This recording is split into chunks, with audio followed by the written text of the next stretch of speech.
Welcome, it's Flow Tricks, everyone. Oh, hold on one second. We're missing the chat bar. Hey, happy Sunday. I hope everyone's doing great. I'm having a little bit of problem streaming to Facebook, so Facebook people, you're getting the YouTube link today. Hopefully that's okay. With that said, we are Flow Tricks, and every Sunday we do a live stream where you can ask me any question you want about performance, nunchucks, whatever you want to know. Staff, double staff, fire dancing, all of it. Everything I've ever taught, you can ask me questions about. And that's actually, I encourage that. That way we have new things to talk about every Sunday. I do have a list of different nunchuck moves that I would like to work on if we don't have any questions though either. Figure we'll just kind of go through a bunch of different techniques today if we don't get any questions. I'm gonna go ahead and do some shout outs. Give me just a second here.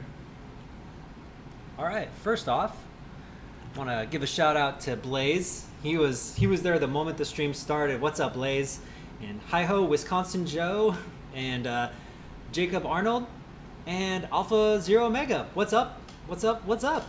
How y'all doing? Oh, IQFlow just joined the team too. So hope you guys are all doing well. Like I said, please ask questions, as many questions as you can. This is all about you guys and what I can do to hopefully help or give you some assistance in anything you've been working on. I personally have been working on some technology things. I don't know.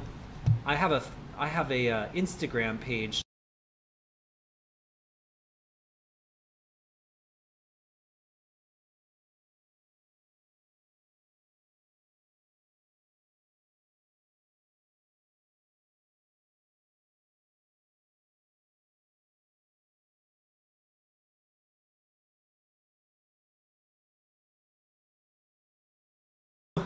My thing right now is I want to build I want to use technology to help me make more exciting performances with my nunchucks or my staff or anything like that. And you can actually see the poles right behind me, but I want to get like 10 of these things and just have the craziest 18-foot poles everywhere, and it's going to be amazing. But it's going to take some time. So, oh no. It's no sound? No sound? All right. Give me just a second here. I'm going to, 1 second.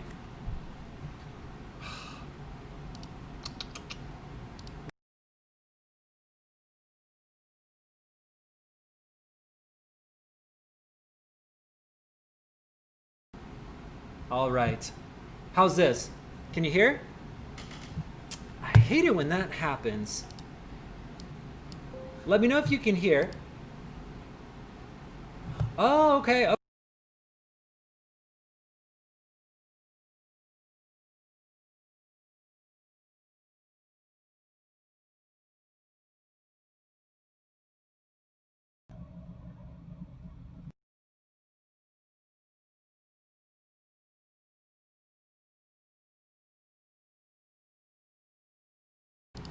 Okay. I think we're in business now. So I've been having some technology issues today. Where this microphone, I have a microphone that's sensitive and it picks it up, but once in a while it just does not, like, I'll see it's installed, it's working fine, but for some reason I have to uninstall it and reinstall it in order to be heard. So thank you for letting me know there's no sound on the website, or like when I was visiting that. Basically what I was saying was I'm building these apparatuses. I'm building these apparatuses like that. Building these giant poles, and if you could imagine like 10 poles behind me when I'm spinning nunchucks or spinning my prop, that's kind of what I was planning on building, is just a bunch of these poles back here, so I can make it more epic when I either record videos or like record demonstrations, or even when I do shows, even when I'm doing fire dancing, you know.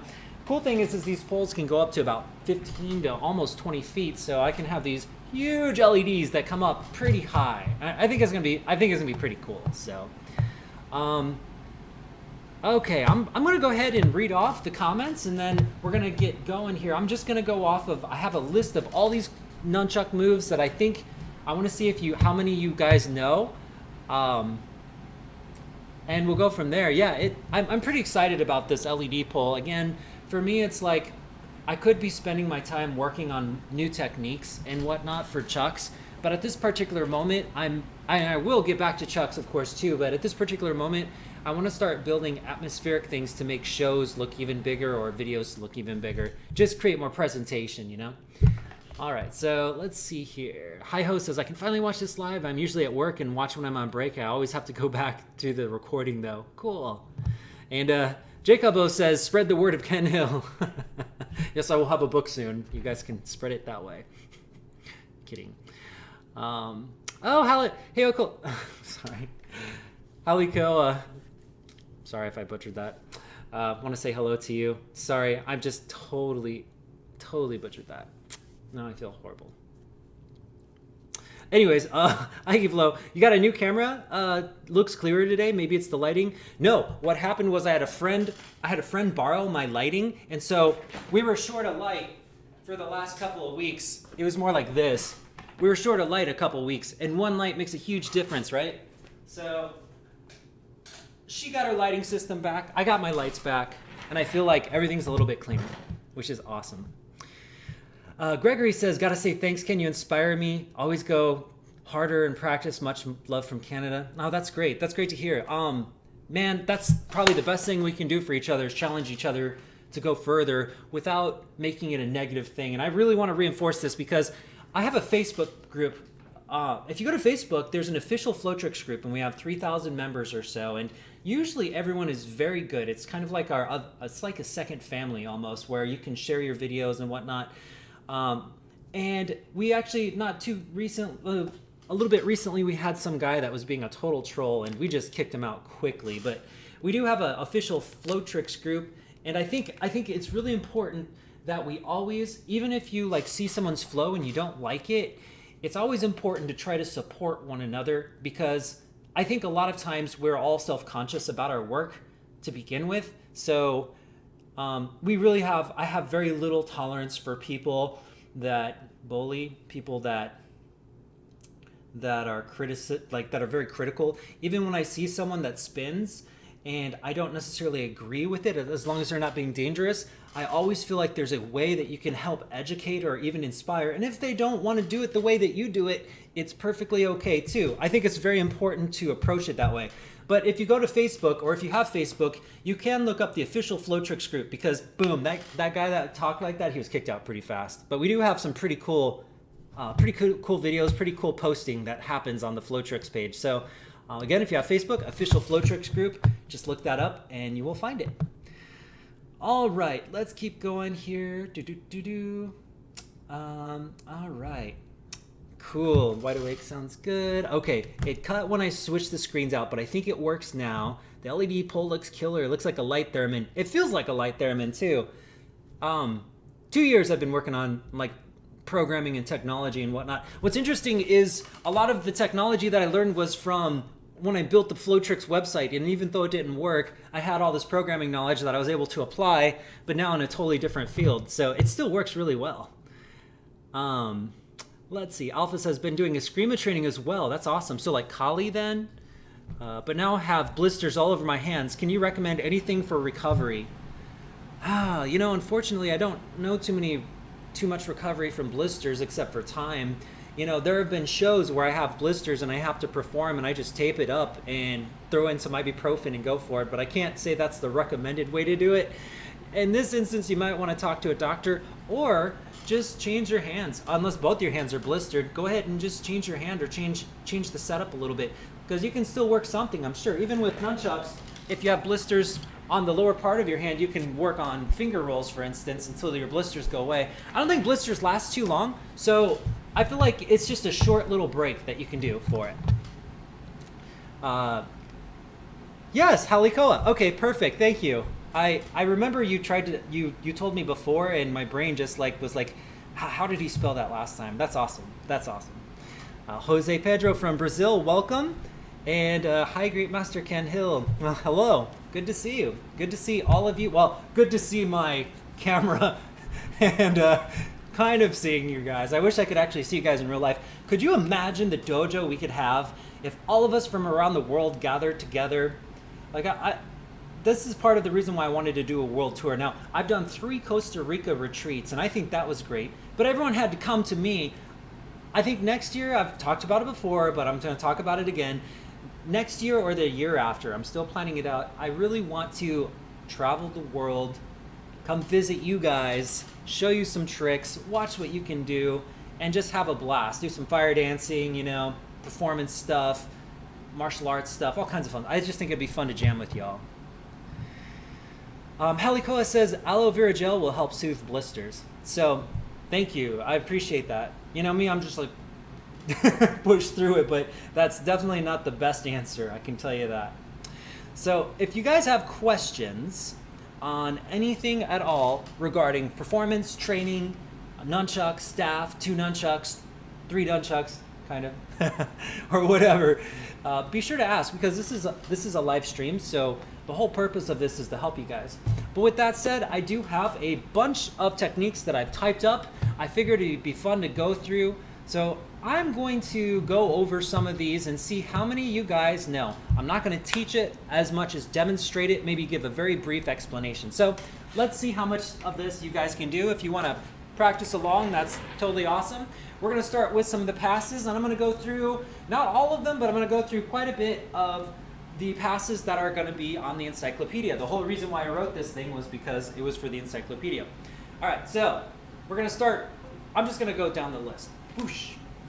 This, obviously, is an over-the-shoulder pass. There's 2 variations. There's one without the spin, where it just comes up in a diagonal line. And then there's one that comes across the body and up. And that adds an extra spin. I personally like this one better if you're standing to the side, so you can add more circles. This looks, in my eyes, that looks faster. It looks more presentable. Here. Let me turn off this light. Hold on. There. That way it'll pop a little bit better without that bright light in the way. So I like adding that extra turn with it, but if I'm standing forward, I generally like to go straight forward like this. It's fat. In this way, I feel like this looks better. This looks good too, but whatever. You can also add an extra spin too, so you can go 1, 2 catch. I mean, you can keep adding extra rolls with it too, or you can do a figure 8 before you come up. Figure 8, come up, figure 8, come up, figure 8, come up. So those are over the shoulder passes. Next one we're gonna do is behind the back diagonal pass. The diagonal pass, your one hand kind of goes by your waist while the other goes up by the shoulder. There. So you can usually use this with the over the shoulder passes. Kind of moves up diagonally this way, and you catch it behind you like this. Cross. So, diagonal pass. Coming across diagonally, and you catch it on the other side. Pretty simple, right? Boom.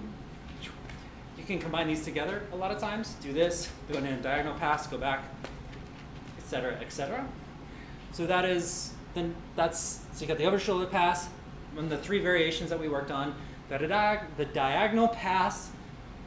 All right, and then we have, this says the under the leg pass. What was that one? I mean, there's lots of under the leg passes. I'm assuming it's talking about where you're coming up like you're doing over the shoulder passes. You lift it up and you push down and you grab underneath the leg. So in this one, I need to get this a little bit lower here. And I'm gonna point the light a little bit more directly so it pops a little bit better. I usually, come down at an angle like this when I come down. You really want to avoid hitting your crotch. The easiest way to not hit your crotch is to put your hand where you don't want the chuck to hit. So put your hand right here, like pretty close. Keep it really close, and what it should do is hit your back or your butt, and just have your other hand out ready to catch. But I generally don't go straight down the center, because that sets you up for more failures. As well as this move, if you learn to go diagonally into it when you do the under the leg pass, you can eventually go into a throw with it as well. That throw generally works better if you come down at a diagonal angle. It allows you to turn into it and catch it more. So the under the leg pass is a great pass to learn. Here. There's a lot of ways you can under the leg pass. We can also go on the wall plane. Just catch it under here. I mean, there's so many different ways that we could do this. We could almost cross grab it underneath the leg too. So in this way, it's a little bit tricky, but the hand just kind of crosses over through the leg, through the loop of the leg, here and here, and you can catch it on the outside. It looks, you kind of have to do a middle grip in order for that one to work. Let's see, I'm gonna double check, make sure there's no questions. Cool. So that's another under the leg. I mean, there's so many different ways that we could do this. So I'll just give you one more, which is you're doing your over the shoulder pass. Another way you can pass under the leg is simply to go backwards and to the front this way. And again, you notice I like to go diagonally for a good reason. I don't usually come straight back and straight forward. One is because you can hit your crotch, and two, there's also a throw that happens from here. Oops. You gotta hold it low because it generally wants to hit yourself. But you can do a throw with the low grip. The hardest part, especially if you have loose pants or if the chuck catches your pants at all, it's not gonna fly. It's gonna get stuck like it just did with me. But what you're doing is you're doing the same thing. You're coming at it at a diagonal, and right before it hits your pants, you let go and it flings it upwards. So it's here to there. I haven't done this one in years. I haven't done that one in years, so excuse the control. All right, next one we're gonna do. So we've got the under the leg pass, we have the diagonal pass, we have the over the shoulder passes. You should be able to do all those now. Catch. We're just doing all the passes today. Next pass we're gonna do is the good old neck pass. This is the bread and butter pass. It's usually one of the first things you learn. And it usually comes from over the shoulder passes. And then you, instead of transferring it to the hand, you let go and you swing it across. Don't worry, I don't have corona. Okay, hold on one second. I made the horrible mistake of eating these wheat crackers right before a live stream because I wanted to munch on something and it's like stuck in my throat. It's still stuck in my throat. Anyways, we're gonna go over the neck pass here. Whoosh. So now you can do over the shoulder passes. You can add diagonal passes for variety. You can add leg passes, and you can do like little combos with passes, you know, between all of them. And then you have the neck pass here. The neck pass is one of my favorites because it's kind of like a cross grab, but it happens behind your neck. I feel like this is a good, especially when we're talking about passes, this is a really solid way to transition between hands as well as have a flourish. The next one is the second variant of the neck pass, which is an underhand pass. It's a underhand neck pass. You do your first neck pass, and as you spin it outward, this hand reaches back in reverse to catch it a second time.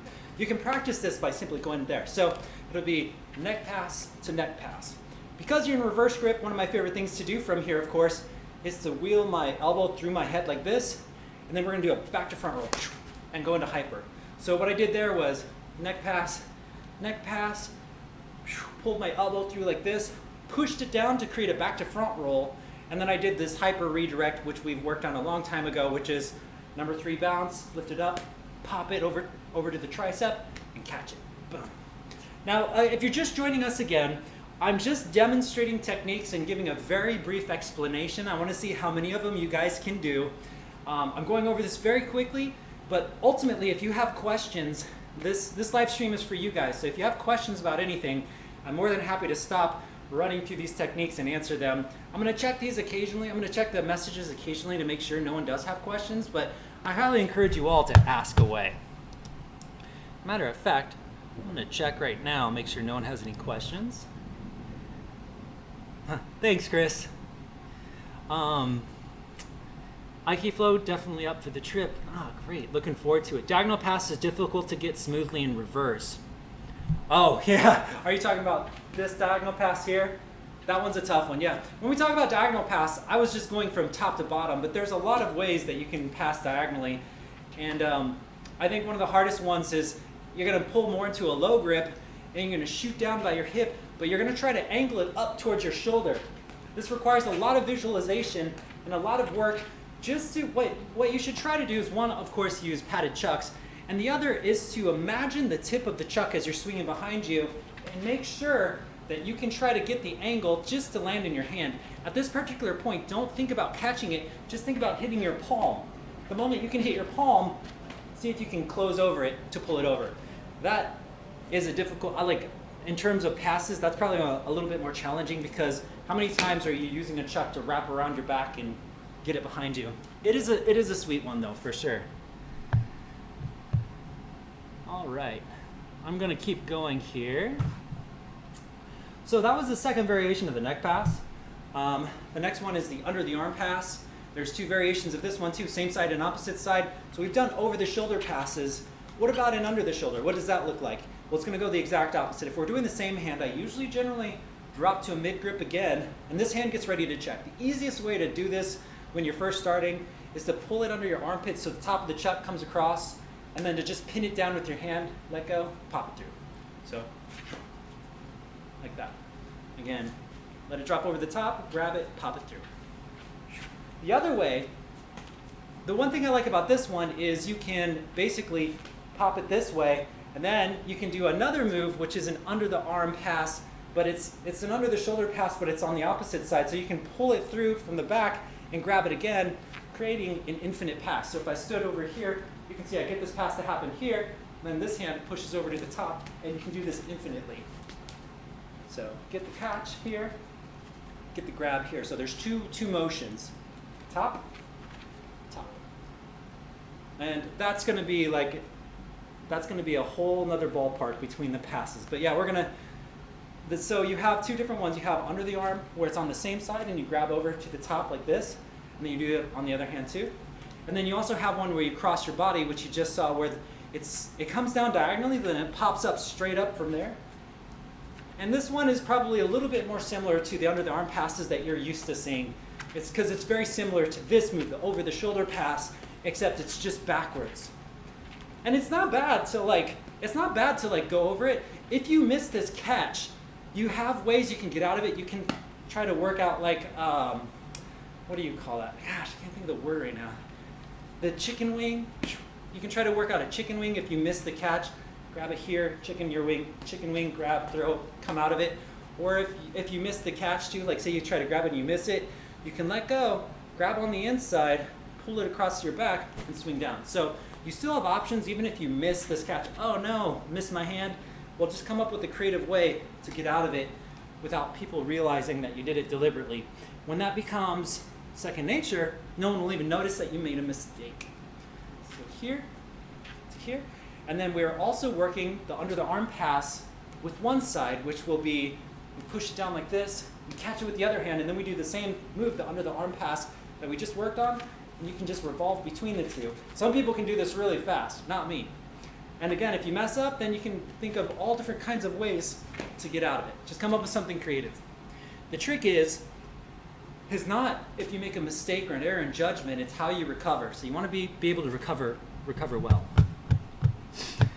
All right, I'm going to read off a few things here. Alpha says, yeah, I've been using paw appointment. It seems to be working okay. Trying to do too much too soon, I think. We are all guilty of that, man. I'll tell you what, I'm always just pushing the limits. Especially when I first started spinning, I abused my body a little bit more than I should have. Paying for it a little bit more now that I'm older, but still, it's okay. It's all part of the process, right? Chris Wentworth, what up? Anytime. Thanks for your time. Awesome. Hi ho, Wisconsin Joe. Hey Ken, send a tip in the tip jar. I enjoy all of your live streams. Thank you so much. I appreciate that. I really do. I know I say this a lot, but my job used to be just performing all the time. And when COVID hit, man, most of the performances died. Most of the performances are just dead. So like getting tips and stuff really means a lot.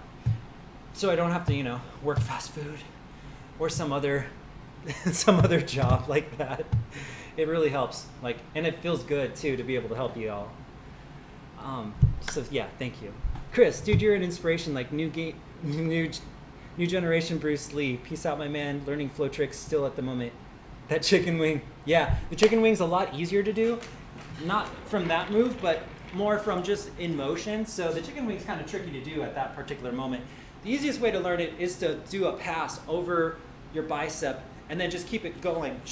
That'll allow you to get the motion, and then as soon as it comes up, you're going to reach down, and it's going to be kind of a low grip, but you're going to try to grab it over here, then pop it over then you just kind of pop it over. When I say pop it over, I just mean you have this loose end of the nunchuck. So as your hand twists down and your elbow stays stationary, it's going to pop the nunchuck over here, and then you just kind of loosely let it fall this direction. So now the chuck is almost completely unwound, And then what I usually do is I push it over to the right, causing it to throw. So I'll be like, boom, boom, catch, flick, oops. I like it a little too early, but that's the basic idea of it, is you want to get the catch and you want to get the flick. Good vibes, very good, congrats. Hugs from Brazil. Nice, nice. We got Brazil too now in the house. That's awesome. And welcome Prismatic and welcome Jose. All right, we're gonna continue forward with our passes and then we'll move on from there. So the next thing we're gonna work on, we just did under the arm passes. We did opposite side under the arm passes and same side under the arm passes. And then you can combine them together if you wanna just keep it going one direction. The next thing we're gonna work on is, oh yeah, this is an easy pass. The behind the back pass, always an important one. This one is essential in a lot of movements, but the behind the back, there's two variations of it. Basically, if I'm holding it with my right hand and I'm going counterclockwise, I turn, I keep the spin there, and I either pass it from the same hand or I pass it from on the opposite side. So either I grab the same stick or opposite side of the stick. I prefer the opposite side of the stick. The reason for that is because as I pass, I can give it I can slam it down to add an extra rotation. So as I pass it, do you see, the way to practice this is as you're pushing the force through and this hand moves over, this should have one rotation that happens in between. Whoosh, like that. So really try to snap it forward. So I find that this kind of gives a really nice momentum to keep it going before I turn. Now if you do the other way, you can still do it, but you miss out on that. You miss out on that turn. It stops the motion and the other side moves. I personally prefer the same stick pass on that one, but it's up to you however you want to do it. And of course, there's a lot more variations, but we're into passes right now, but I will show you, you can even do like a syncopated wrist roll from there. So we can pass it to the back of the wrist before we come across to it as well. Or you can do a throw behind the back. There's always something, you know. You can go into a chain unwinder. There's always options that you can do. That's the beauty of nunchucks. All right. Oh, I'm going to see something really quick here. I see I got couple questions here. Hi ho, Wisconsin Joe. Can you go over a move that also looks good on LED vision chucks or other than the figure eight? Feels like that's all I do. Yeah, sure. Okay. So if we're talking about LED chucks, shoot, I should have grabbed, hold on one second. Let me see if I have my LEDs with me here. How about this? I don't have my LEDs. I do have these. I don't have my flow toys, but I do have Ignis. So let's go ahead and go over that. These are pretty bright. So as you can see, figure eights are great because you see the circle, right? The whole point of LED chucks is to create great patterns out of it. So if you spin a circle like this is even interesting. What's very interesting to me is making circles and different patterns from there. Here's different things you can do with chucks besides a figure eight that will look good. First off, look at what I'm creating, right? We're gonna break it down to the very basics. Right now I'm just creating a circle with this, right? If this were a paintbrush and it's drawing LEDs in the air, this would be a circle. And the darker it gets, the more pronounced it becomes of the pattern that I'm making.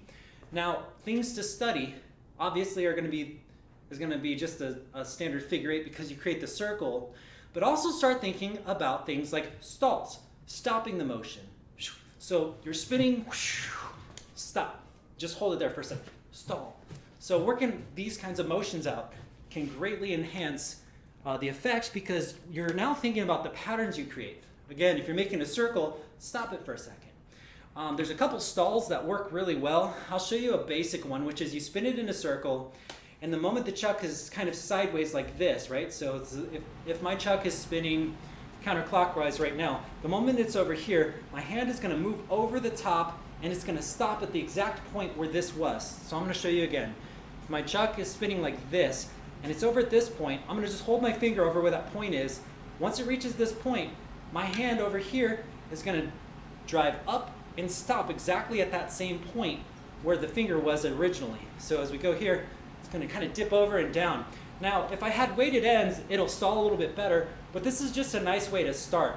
So you're doing your figure eights or whatever and stall. Yeah, that was a really poor stall.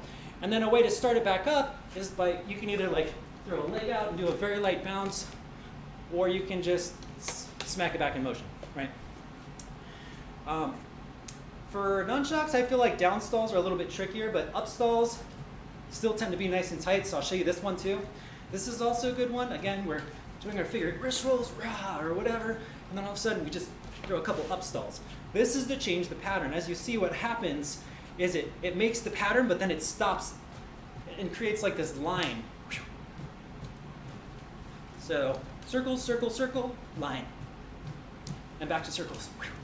The way this works, I almost imagine it like it's a golf swing, right?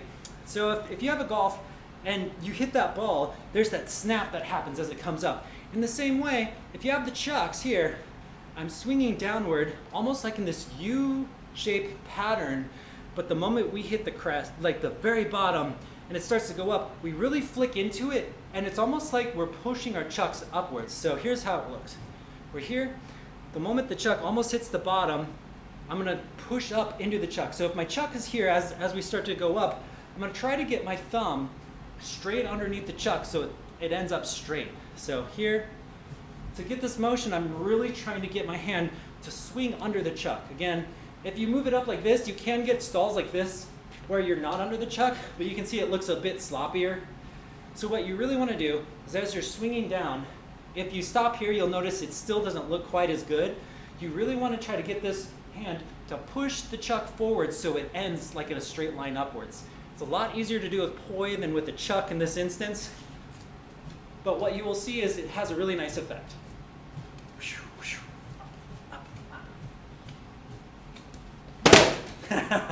You didn't see that. Okay. Another thing you can do is, so if you can work the down stalls and the up stalls, because I just showed you the down stalls, then you can do your figure eights. My biggest problem when I'm streaming is I'm always looking at this camera, and I should be looking at the chucks. It's a horrible habit. I'm sure you guys all do this too. When you set up your camera to record, you're looking at yourself in the camera. I should just stop looking. So you can move from down stalls to up stalls and vice versa, and then you have just like all these new creative freedoms that you can do just between those moves.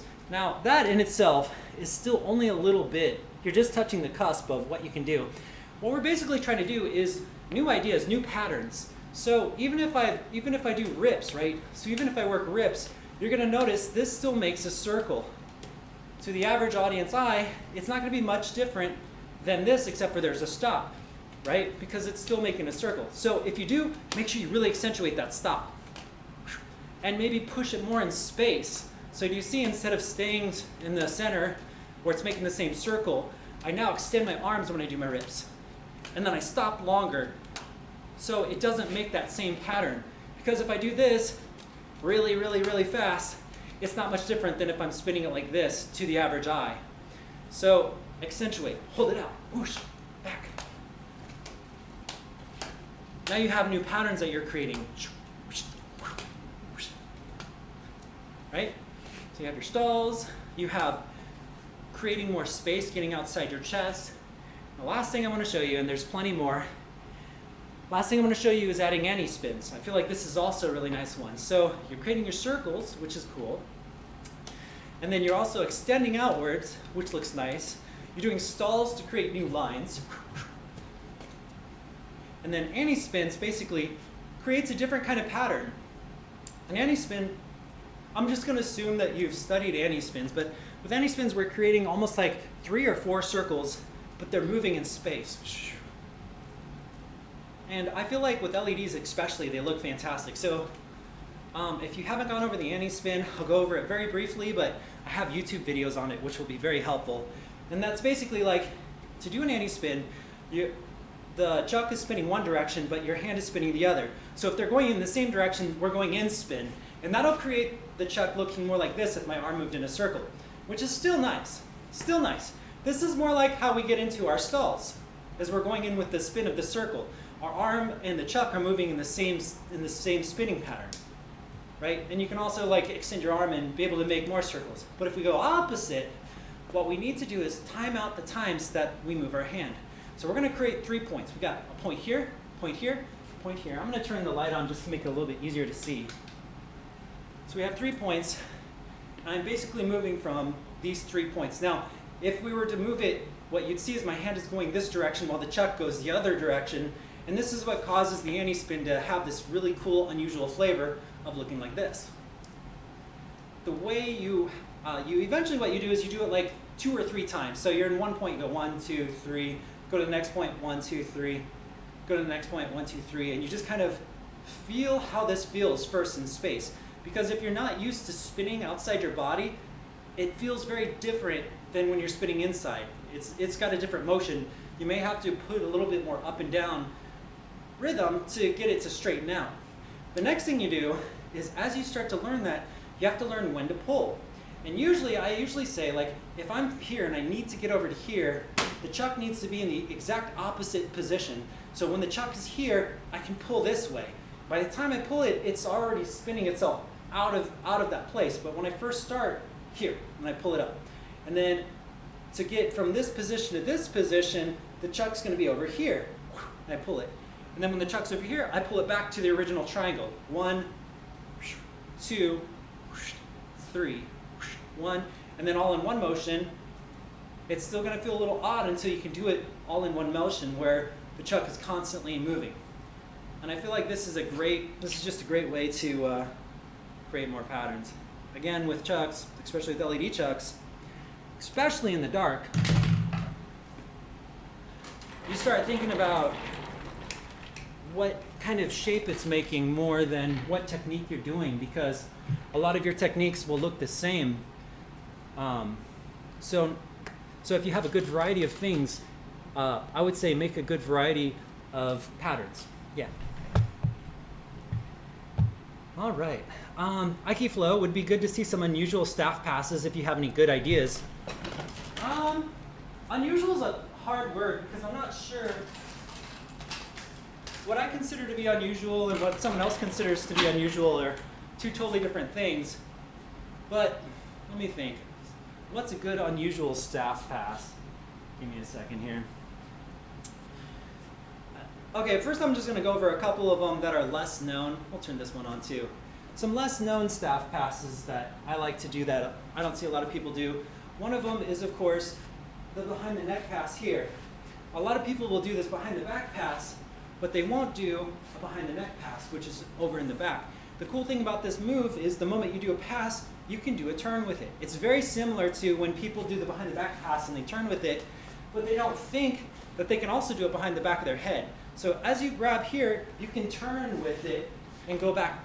And you can basically turn with it. So as we go here, we can do a half spin here and a half spin back up to come back through. So we can essentially do a full 360, or we can do another pass. As we pass it behind the back of our head, we can turn, and it's almost like I just did a rotor to come back through. And in this way, there's a pass happening as I'm turning my body to get through it. So that's a couple of them that I think are fun. Most of my passes come from like turning and moving, because in my opinion, the staff is my favorite parts of the staff has to do with moving. There was one I was working on, but I don't think it's a pass.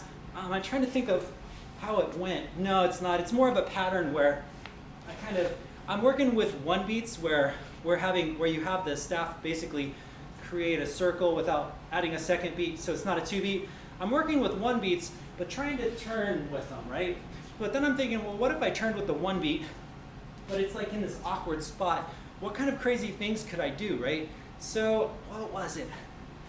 There's like all these different kinds of weird twists and turns that I feel like you can do, but since they're still in the experimental phase, it's even hard for me to break it down. So you guys, when I try to teach how to do anything, how to do any of these tricks, I have to take some time to break it down. So sometimes when I explain it poorly, it's because I haven't really thought or had the question of having to break it down. So sometimes it takes me some time.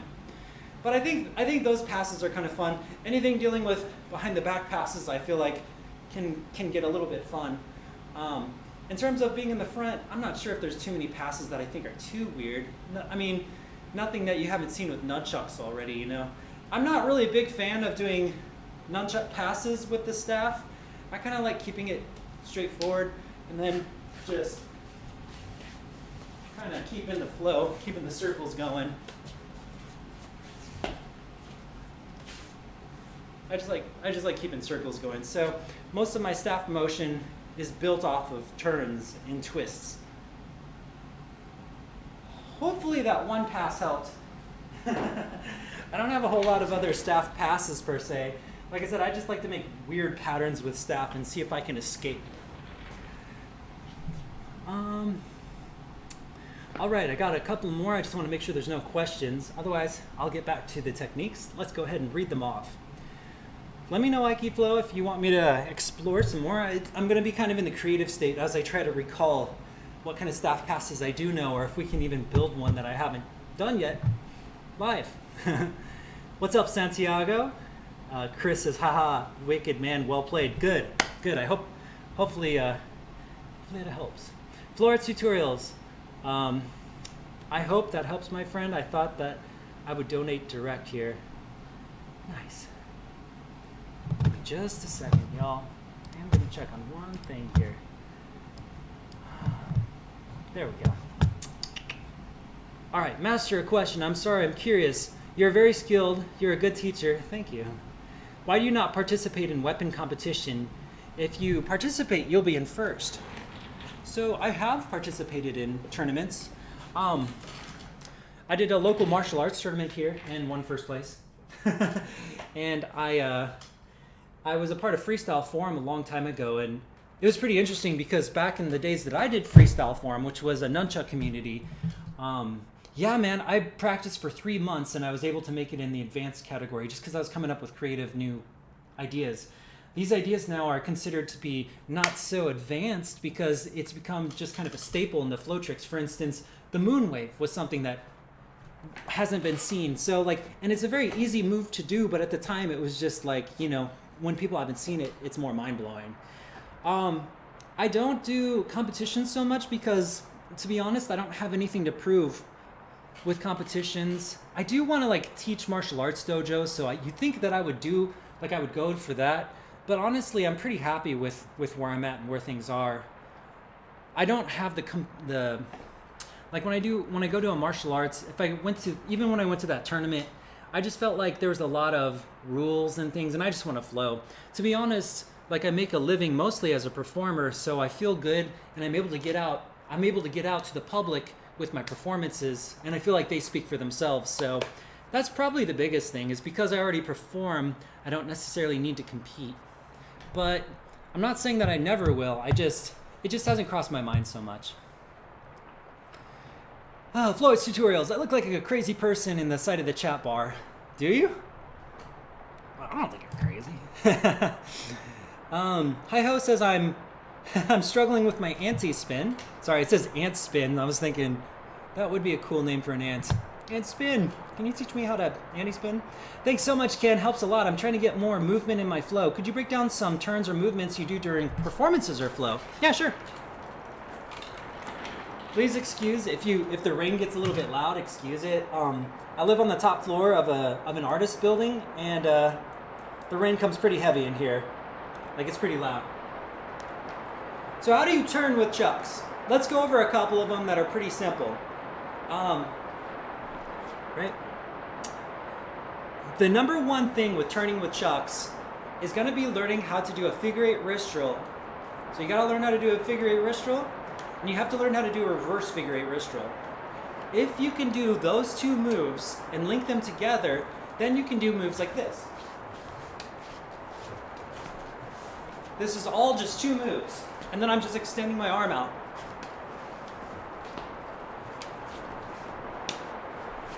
So, all this is 2 moves, but it's a creative spin on it, meaning sometimes my arm's extended when I do it, and sometimes it's closed off. But the trick to doing these motions is to break your body into a box, okay? So if I'm figure 8 wrist rolling here, I have to turn 180 degrees to reverse figure 8 wrist roll. And you have to think very strict on this. One thing that really helps is spinning inside of a hallway, because it's very enclosed and it's going to force you to have very clean planes. If your planes aren't clean, it's going to be really hard to pull this off. So if you do a figure 8 wrist roll, for instance, we need to do a figure 8 wrist roll over here. what you can see is that I'm making a circle on the left side of my body, and then I'm making a circle on the right side of my body. We're gonna call this the inside. We're gonna call this the outside, because the chuck is outside of my body, the chuck is inside of my body, right? As you're doing your figure 8 wrist roll, the moment it moves from the outside to the inside, so the moment it's from the outside, and I'm about to cross over to get to the inside to do this roll, you push it all the way over. So outside to inside, as soon as I swing it down, it would normally go to the inside. I'm gonna swing it all the way over, and I'm gonna turn directions. Now immediately, as I turn to the other side, it becomes a reverse figure 8. So we're in figure 8. As soon as I swing down, I'm gonna turn all the way.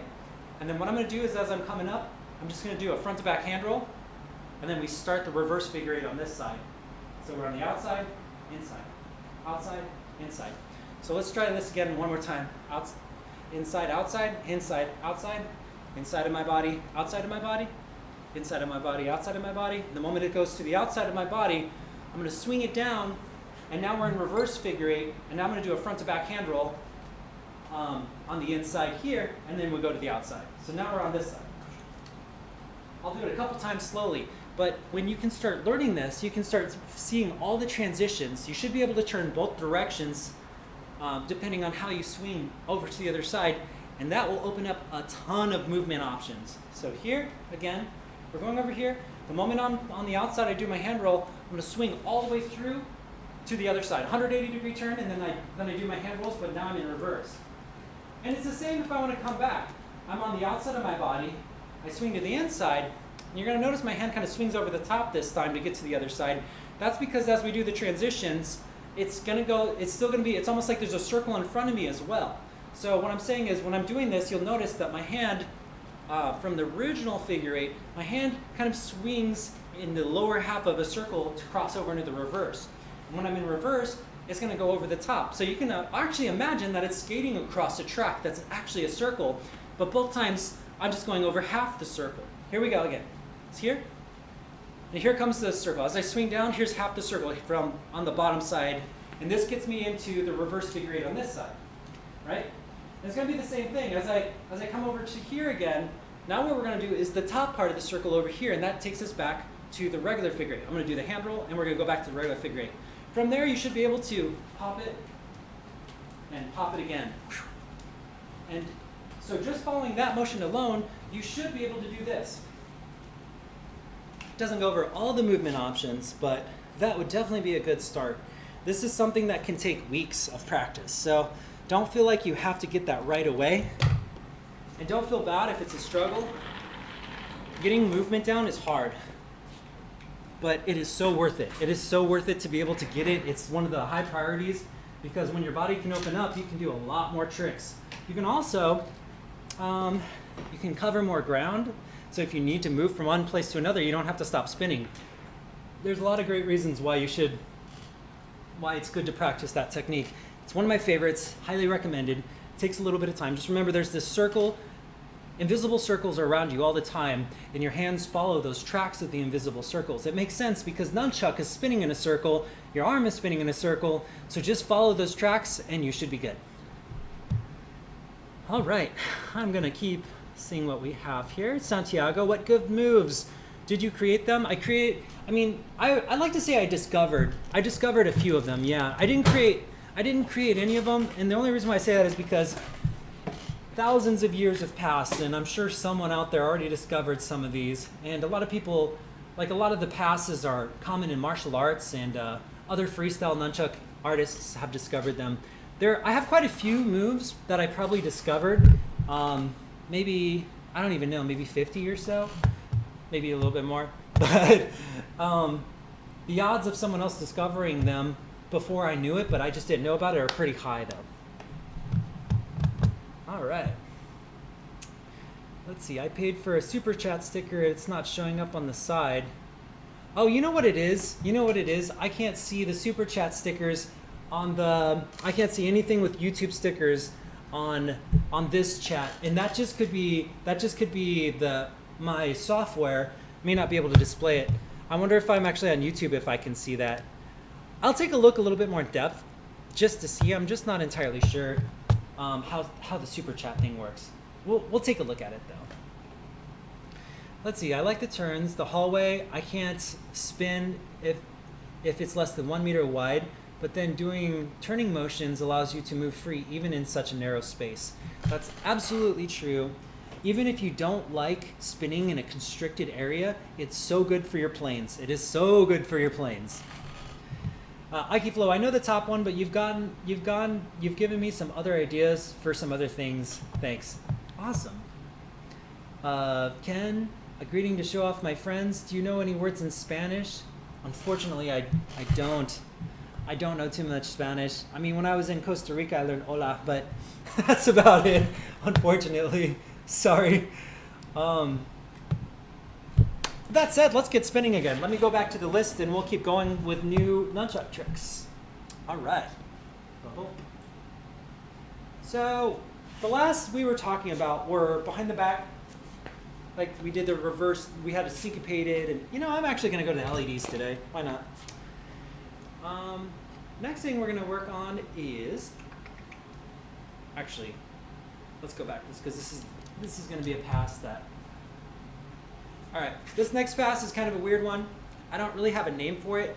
You use this to pin. This pass, when we're talking about like discovered moves, I feel like I discovered this one. I haven't seen anyone else do it, but that doesn't mean it hasn't been done. What this one does is you pinch it around the back of your bicep like this, and it's gonna move diagonally, right? From here, you kind of press it into your stomach, and then you kind of shoot your elbow over, and that's gonna cause the chuck to want to roll across from here. You can either grab this side of the chuck or you can grab the same side. It depends on what you're trying to accomplish. So you can grab here and you can basically pop it backwards. So in that way, it's kind of this really cool almost redirect that happens.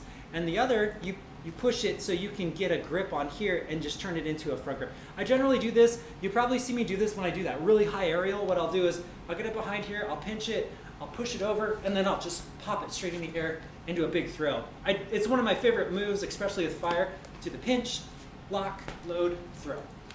All I'm doing there is I'm just pinching it, I'm pushing it over to give a lot of force, swinging it back, and then launching it, whoosh, into like a horizontal helicopter throw. Yeah, so there's that one. That one's really fun.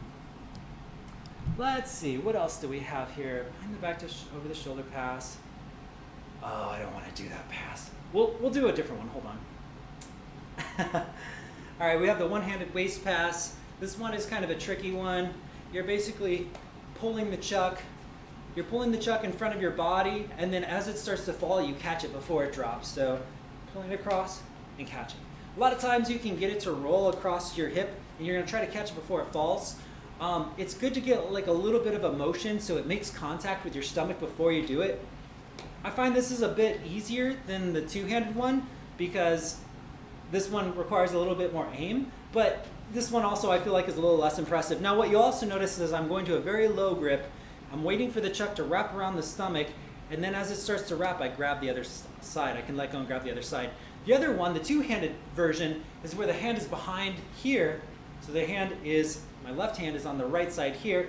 My right hand goes all the way across from here. And what we're trying to do here is basically pass it to the other hand.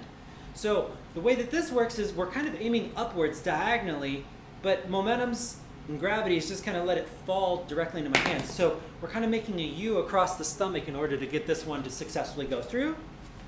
And then we reach over and we catch it and we continue forward. That is a two-handed waist pass. Yeah, this is a feint. I call this a 360 aerial feint. This pass is just a behind the back bicep pass. It's nothing too huge, but you're swinging it down here and you're catching it with your bicep. This is pretty cool. I like to do this one when I have LEDs or fire just because most people expect, especially if you do a lot of behind the back passes, people will expect you to do that. So you might throw a few of them first, and then all of a sudden, you just kind of catch the chuck. You can walk around with it. Again, if it's LED or fire, you have this brilliant light or this flaming prop. You can walk around with it for a second, show people that you caught it, and then pop it back into place and keep going. I'm going to do a couple others, and then I'll go back and see what we have. Isolation pendulum passes is just simply, if I'm holding in two back grips, my left hand is gonna try to push over where my right hand was. So it's gonna push over. So if my right hand's here and my left hand's here, I'm gonna push it over here, my hand's gonna cross and grab. So basically, I'm changing sides like this in order to grab the chuck, and it creates a sort of isolation in the chuck that makes it almost seem like it's floating. And if you do it right, you should be able to keep pulling the chuck over in a circle in both directions. So the way this works is it's cross grab, and then it's the same grab. So there's no cross. So it's cross and uncross. And you're really just trying to get your hand exactly at the same position where it was last time. So where one hand is in space, the other one follows, etc., etc. You can move it, you can get it to move across in space as well. But I generally feel like this is just kind of the bread and butter part of doing that pendulum pass. I haven't done this in a long time, but that is also another pass. I find it's kind of cool. All right, I'm going to read off some messages really quick. And again, everyone, I'm going to thank everyone that's donated. I've seen that we've got a couple of donations today, so I just want to thank you guys already for the donations. Really appreciate it. Either way, I'm going to be making these videos. I feel like ever since COVID, how many videos has this been now? You know what's crazy? I was thinking about, in the old days, I'd bang my head, try to figure out, even getting a 10-minute video was tricky. But here it's the live streams. I've been doing it every weekend, and I'm also doing an hour and a half Zoom class on Thursday with the Pro Tricks, the Patreon donors that do Pro Tricks. I'm doing 2.5 hours of nunchucks a week now, which is crazy to me because that's 10 hours of nunchucks a month of just material, and a lot of it's, some of it's repeat and some of it's new, and it's just wow, man, that's a lot of material when you add up all the hours over these last couple months. So I do really appreciate everyone that's stuck with this and that's doing the nunchucks, and I appreciate the support. But more importantly, I really appreciate seeing people be able to take this art form and make it theirs, making an expression. The whole point of nunchucks, I feel isn't even to it's whatever you want it to be. But the coolest thing about the nunchucks is it becomes a tool or an expression for you, because especially in times like these, with COVID and with being indoors and with people are being very neurotic, people's emotions are on the edge. And for me, this does not solve any of those problems, but what it does do is it gives you a funnel to get those emotions out so you can see things more clearly and deal with things more clearly.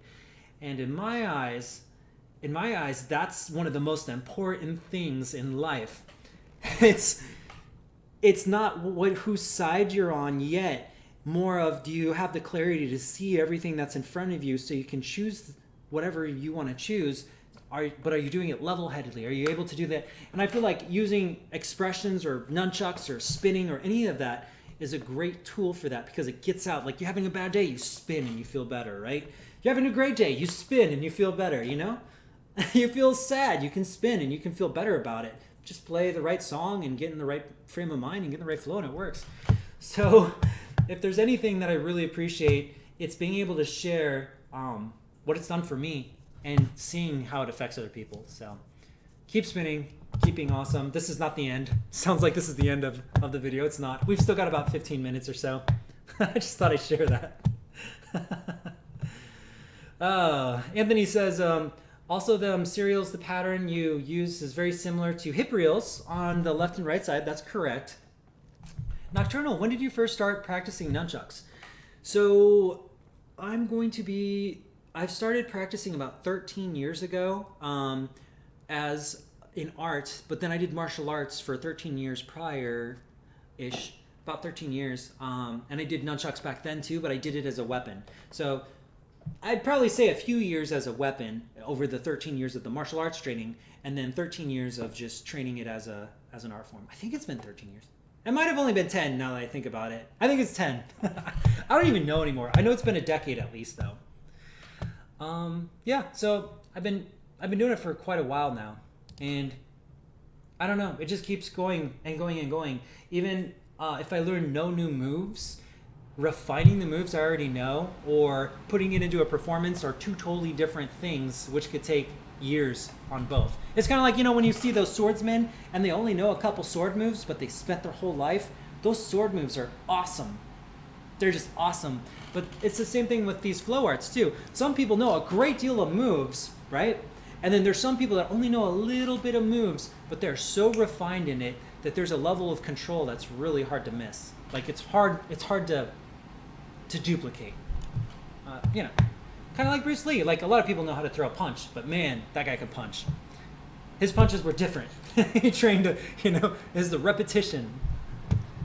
Flow arts could hyperstyle and doubles, or cover hyperstyles with doubles in different ways. You can transition to the 3-beat and hip reels. Okay.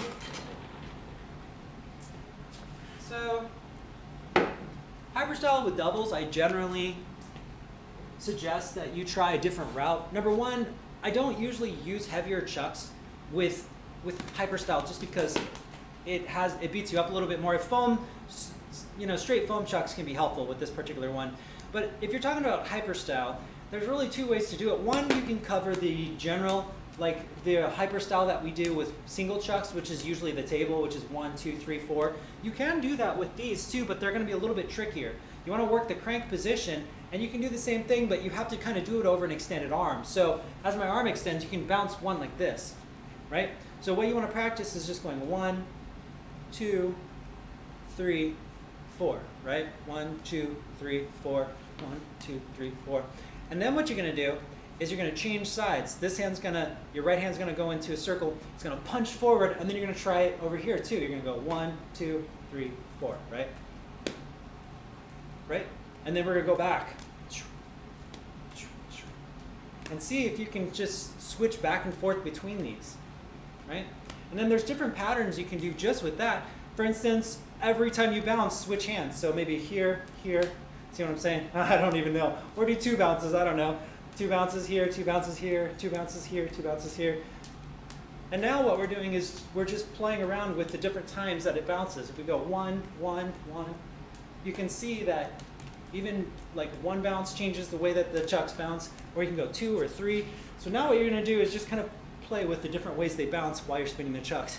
It can get really messy really fast in terms of your brain bending, because every time they bounce, every odd time they bounce, they change direction. Meaning, if I bounce it 1 time, it's going the opposite direction. If I bounce it 2 times, it goes the opposite direction. 1, 2, it goes the opposite.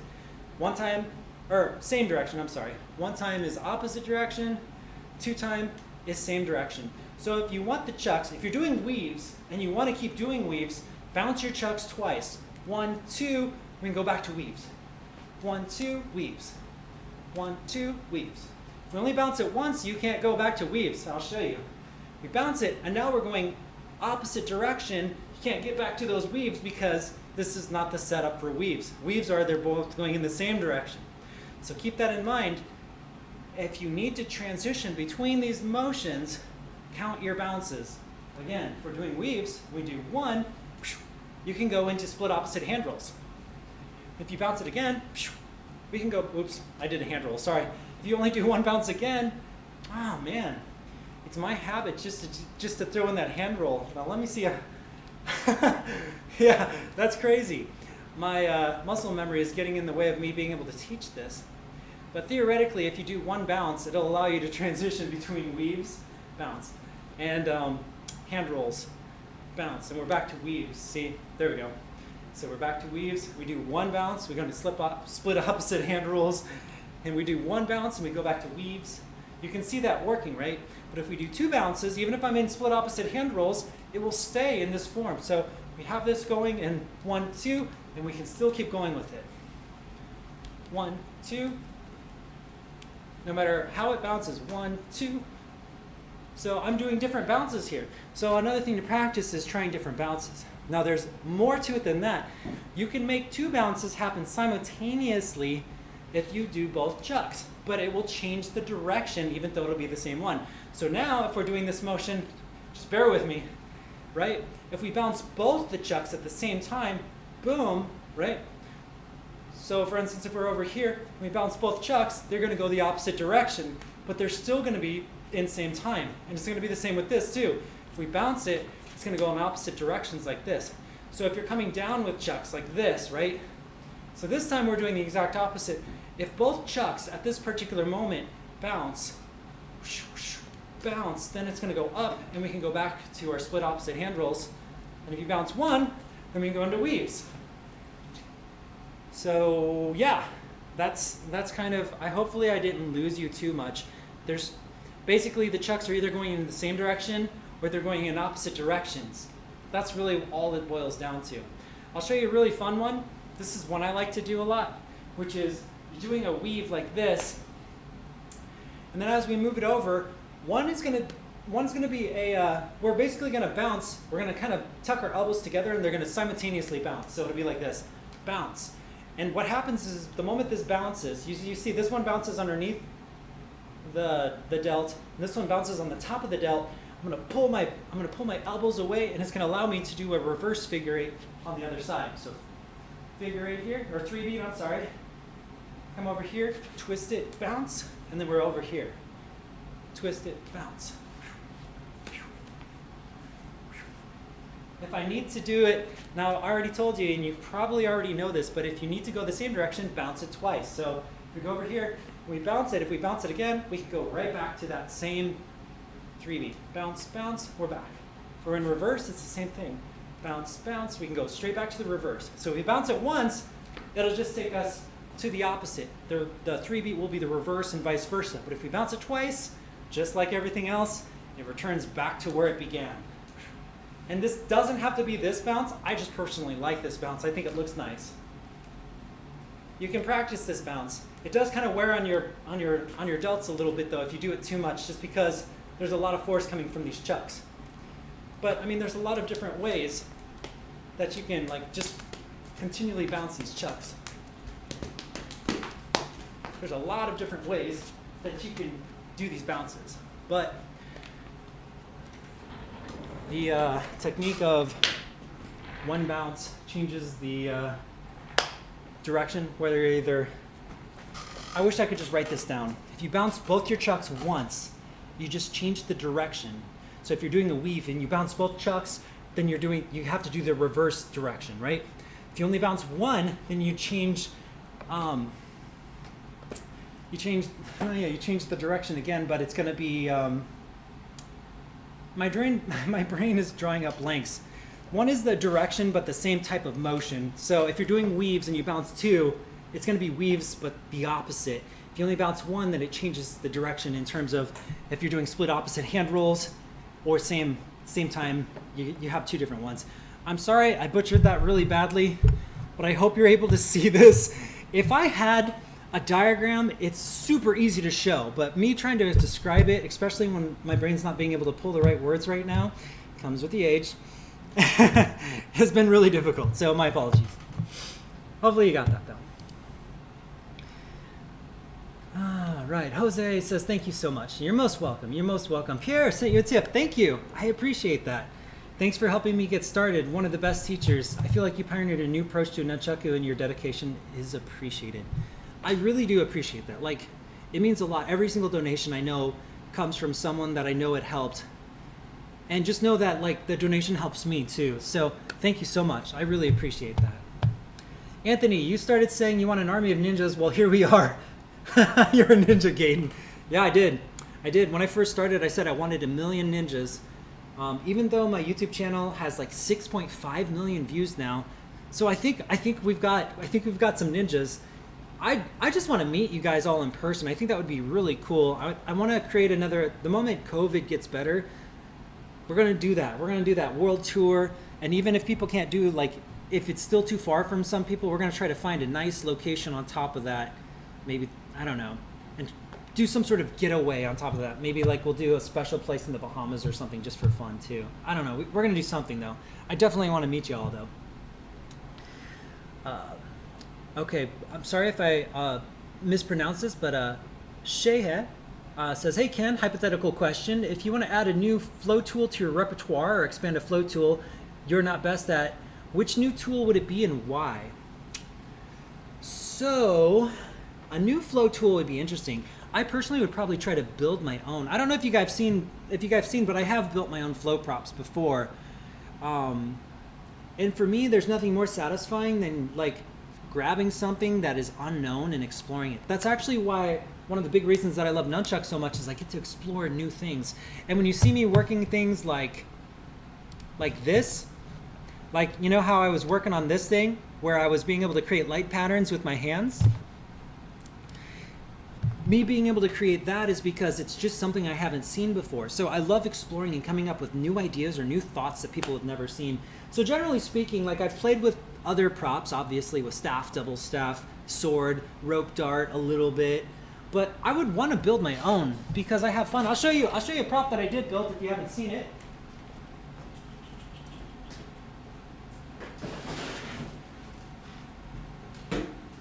This one is my own design. It's called the H-staff. I really like it. It's a really difficult prop, as you can see, because it's really easy to clock yourself in the head. This is a fire prop right now. But what's cool about the H-staff is it's partially like a dragon staff. So I can do like dragon staff motions at a very basic level. It's partially like a hoop. Like, I can go ahead and do like different kinds of hoop moves as well as staff moves. So I have like more options with the staff. And then it's also its own little thing. It's like a double staff where I can kind of turn with it, do rolls, spin it around. You can also kind of like get these really crazy weaves through the body. And for me, this is like probably one of my most favorite parts of playing with props. Ow, see, really easy to hit your head with, especially when you're talking and looking at a camera, which I said I would stop doing. But this on fire looks amazing, and it's called an H-staff. I just kind of built it one day because I wanted to create something new. Actually, I was at a thrift store, and there was a what do you call it? They had something that kind of looked like this, but it was made of wrought iron, and I started spinning it at the thrift store, and I was like, dude, I want to build this. I want to turn this into a fire prop. And it was just something that held closed, but it was this fancy wrought iron thing, super heavy, super painful to get hit with. So I built this. Now this is still pretty heavy, but it's just like what I said. You can come up with some really creative, cool ideas with it. It's got staff, it's got dragon staff, it's got double staff. It's got all these like new ways, and it's big, and it's got 6 points of fire, so that always helps too. So I would probably sit down and I would think of an object. Outside of an H, I think of an object that hasn't been invented yet, or maybe look at a weapon. You know, one thing I've wanted to build was a giant scythe. I feel like scythe spinning has not been represented as well as it could because there hasn't been a scythe that has been built with the right balance, and I have ideas for how to balance it. So maybe a giant scythe would be something I would want to practice. That's the thing that Death carries, that huge long bladed object. I feel like that could be really sweet because it's a lot of fire. It's kind of like a fire sword, but I feel like there's ways that you could make it. It needs to be balanced right, or it's just going to be top heavy and it's going to topple over. But I think I have some ideas that could make it cool. Adrian, I love your work. It got me to Nunchuck and other flow tools. Thank you so much. That's awesome. No, I'm glad to hear that. You said other flow tools. What else do you practice with? Anthony, yeah, I understand what you're trying to say. Cool. Ikeflow, a staff reacting to where you grab would be cool. I'd buy it if you made it. As in LED lights. LED size, yeah, that would be cool. LED size would be cool too. Absolutely. Sky's the limit, y'all. You know, I thought about nunchucks. You know those things you would twist and it looks like a helicopter and you hit the button and it flies in the air and it stays in the air? They're like little discs that look like fans. I thought, what if you had like nunchucks that were shaped like fins? So when you threw it, the air would kind of keep it in the air longer, and you could have aerials that would last. Well, it could be a boomerang. I mean, it might fly away. I have no idea if that's even feasible, but that would be really, really interesting to see, that's for sure. A fire scythe would be unreal. Yeah, it would be. I think it'd be awesome. The biggest thing about a fire scythe is that you need to balance it well. I've played with scythes in the past, and they're all top heavy. So I think developing some sort of contact version of it or a counterbalanced scythe would be vital, if not essential. I think it would actually operate very similar to that H-staff that I use because it's going to be heavy, so you need to keep it close into your body. That's going to be a trick, y'all, too. Learned that from martial arts, actually, but if you have a prop and it's really heavy, keep it in your hip, keep it into your waist, and use your body to move it, as opposed to the farther out you hold it, the heavier it gets. So keep it into your body. So when I use the H staff and I want to get it spinning fast, a lot of times I keep it close towards my hip, or I even use my hip to move it, and then it requires not a lot of energy at all, just because your hip can generate so much more energy, especially more than an extended hand can. All right. Yeah, I think an LED size would be cool, definitely. Anything, I mean, LEDs are great. I feel like LED dragon staves are fantastic as well. In terms of effect, there's very few things I think that can cover like a pixel dragon. Those things are awesome. I don't know. Sky's the limit. There's so many options, right? All right, I'm gonna go for a couple more nunchuck moves, answer some final questions, and I think we're gonna go since we're at 6:15 now. Let's see, what else do we have? Do we have anything that's... Yeah, let's go ahead and just do a couple more passes. So we were working on different kinds of passes and grabs, and the next one that I see on the list is gonna be like a bicep grab. There's a lot of ways to do a bicep catch. One is obviously, instead of catching with your hand, you catch it with your bicep, you pinch it in, and you grab it like this. A lot of cool moves you can do from there. One is the bicep X catch, where you push your hand through, very similar to a standard X catch, except from here, you're in this really awkward grip, this really awkward spot, but there's still other moves you can do from there too. For instance, I could pinch it with my elbow, pop it into another bicep catch to the other side. So we have this bicep catch that comes from the inside. You also have a bicep catch that comes from the outside. And this one, again, has less options, but there's little creative things you can do. So this might be a number 3 bounce to a bicep catch here, and then you can swap grip to change your... The cool thing is if you look at this, it's very easy to change grip and grab from the other side. So you can come up with some little tricky motions to grabbing it. They're not going to generally turn into techniques, any big techniques, but you can do that. And like I showed you before too, if you grab it here, you can kind of twist your elbow to get to the other side to grab it as well. So as long as you have the catch, you can beam it over. You can even catch it with the same hand if you want. I generally try to catch it with the opposite hand for that one. And of course, there's also bicep catches, like there's one that happens behind the back where you can catch it. So if you're doing like a pinwheel, for instance, where we're moving the chuck behind our back like this, you just basically, instead of passing it to your hand, you just let it bounce across the inside of your bicep, and then you pinch it down like this. And you know, options, always, there's so many different options with bicep catches, just like everything else. And of course, you kind of saw this one too, where we go horizontally into the bicep catch there. Yeah, I don't know if there's too many other types of bicep catches, but I'm sure you can find some. Just play around and see what you can do. Next, we're going to do, let me see, what in the world are some of these moves? Reverse direction X catch. What is the reverse direction X? I'm trying to think here. Thumbs roll out. Oh, I see. Yeah. Sometimes, like, some of my notes that I have about moves, really, like, I call this a reverse direction X catch, but which is really interesting because you're starting with 2 underhand grips and it flips over into standard X catch grip. But it's really no different than an X catch, except for you do have to modify your technique a little bit, but it still has the same effect. I feel like in some of my notes, I kind of want to remove some of these techniques, but some of these notes were written when I was developing my style, so not all of these were developed enough yet to fall into like where it would now. Question here, maybe you answered this, but when COVID is over next year, are you planning on attending any fire flow festivals? My goal next year, you know, it's interesting because I was going to apply and I told myself this year I would do 2. I'd do 2 fire festivals this year, but unfortunately COVID happened. I think next year I'm probably going to try to do my world tour instead. In that way I want to contact dojos and places around the world and see if I can like meet people. I'll probably look for some fire festivals too. I think the big one though will be trying to do like seminars at dojos and in different places around the world. I really just want to visit the world and meet a lot of you people. But if you are going to a specific flow festival and you want to recommend one to me, send me an email and tell me where you're headed to. And that's with all the chuckers too. Like if chucker spinners are going to a fire festival, just let me know where you're going. And so if I do plan to go to a couple of them, you know, I'll have a general idea. Alpha Zero Omega, I hope it's over next year. Yeah, I feel that. I feel that to my soul. I feel like we all are on the same page on this one. Cannot wait for COVID to be over. It's insane, right?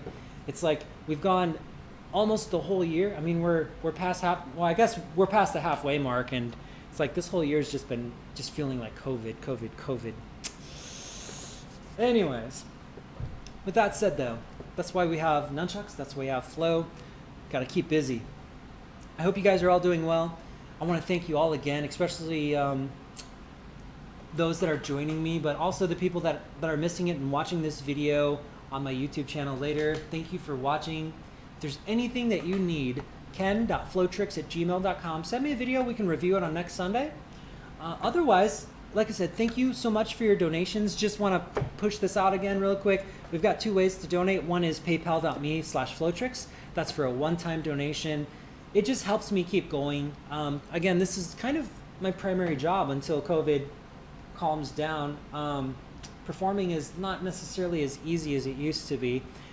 So all donations are appreciated. And then I also have a Patreon where I'm still releasing regular videos. I just released one a couple days ago about different combos you can do. So I'm still making videos as well. It's on my patreon.com page /flowtricks. And yeah, that's 2 ways to do it. The Patreon is more of a monthly donation, so it's more committed in that way. It helps keep support going, so I have a better prediction as to what finances look like next week. But at the same time, I also make special videos just for Patreon donors. Anyways, I hope you all have a good one. It's always great to talk to you all. Ken.flowtricks@gmail.com. You have anything you want to talk about or anything you want me to take a look at, and we'll take a look at it next Sunday, 5 p.m. Central Standard Time. Thanks so much, everyone. Have a good one.